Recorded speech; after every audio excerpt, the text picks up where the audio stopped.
Hello everybody, welcome back. This is Jason with Sin City Living. I'll try and make this really quick. I know I've been gone for a while, had a lot of things going on. Thank you very much to our patrons. You guys really helped us out during this time, but I'm back. I'm rededicating. I'm gonna make sure I try and get some content out there for you guys, including on the Patreon. So yeah, looking forward to getting you guys some more videos. Don't forget to check the links down below and email us. Email us anything you'd like to see, any strategies, any other games. Remember, we do more than just craps. Otherwise, I'm gonna get straight into today's video. So for today's video, I wanna go over a strategy that I saw played. I've seen this played a couple of times in the last couple weeks at work on the strip. So here's how it works. Regardless of what the point may be, the player will do a, where are my buttons at? My lay buttons.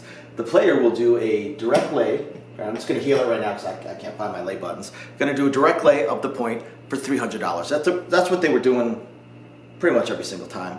It was $300 regardless of the point. So they throw in their $10 juice, right? So they've had their $10 paid already, and they lay the point, and then they're going to place all the rest. In this case, it'd be 135 across, but regardless, you know, it could be 130 across at the point we're an 8. The thing with the $300 lay is that works on every single number, regardless. And they went with the $300 lay because say the point were 10, then it only pays $150, right? So it'll only be $6 big at that point. But either way, the lowest payout still covers their place bets, and that's their idea. This is one of those many hedge strategies that we see all the time. Don't forget, now that football has started, check the links down below for that online casino I found. If you want to bet football. So what they're hoping for, what this player is hoping for, it's an interesting strategy in that they're sort of hedging and they're sort of trying to catch that hot roll. They're definitely hoping for one of those rolls where the same number rolls multiple times because they do press. They do press. Now, the players that I saw playing this would do the mid press. I'm going to skip the 6 and 8 this time around because I always do it. Let's say the 5. So if the 5 were to roll 5 times, they're going to go up right there. Actually, I paid that way too much. They're going to go up right there, the first hit. And then the second hit, they're going to go there. And then the third hit, they're going to go up to here. Fourth hit, they either go to 100 or 100 and a quarter. I've always liked the 100 and a quarter. And then the 5th hit, or they'll go all the way up to 300. Either way. So they're going to make a couple of $100, a little over a couple $100. And that's kind of what they're hoping for. And then they're also hoping that the point is not made. They're hoping for the 7 out so they can get paid over there. The thing about this, the thing about hedge strategies and just like regression strategies is that you're both not playing to win and you're not really playing to lose either. You're just, it's hard to describe, but we see players like this all the time and we never see them win big money.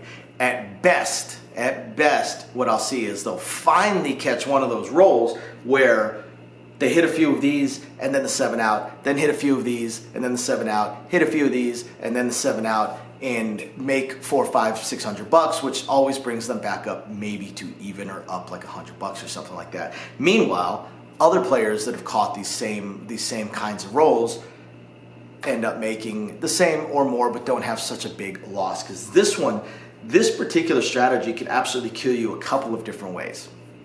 First off, one player I saw, this was actually really funny.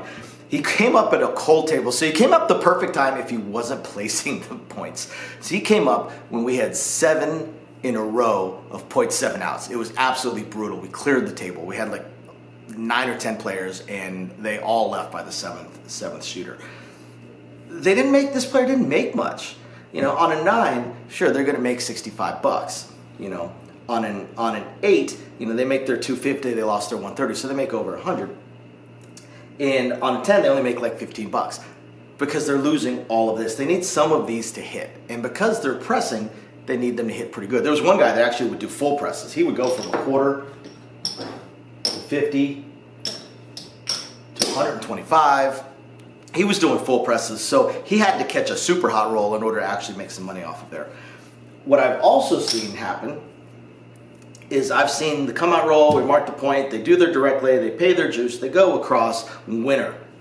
Winner, they lose this, then we mark the next point, they come down, and oftentimes what I see here is that if a winner comes, they don't do a direct lay again. They wait for the next shooter, which is a common strategy and one that I actually do recommend. If you are a don't player and a winner is rolled, don't chase. Don't chase, wait for the next shooter.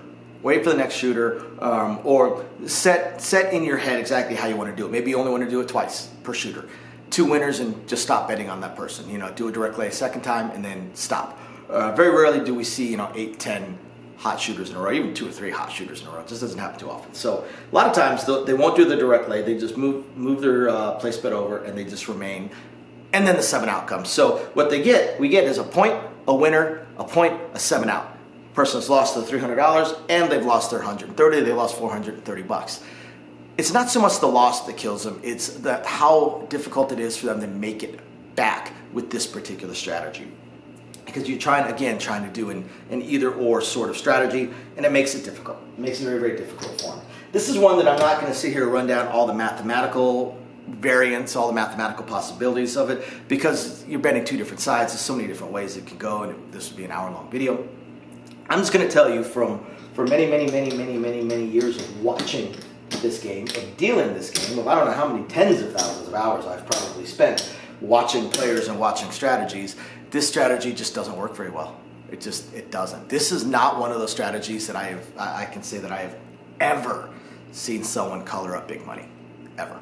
I've seriously never, ever seen it. I've seen people that do it just with the lays and a couple of don'ts. I've seen people do it with just the place bets, but I've never seen it happen when they're trying to bet both. Just not a very good strategy. I cannot recommend this strategy. Thank you everybody for watching.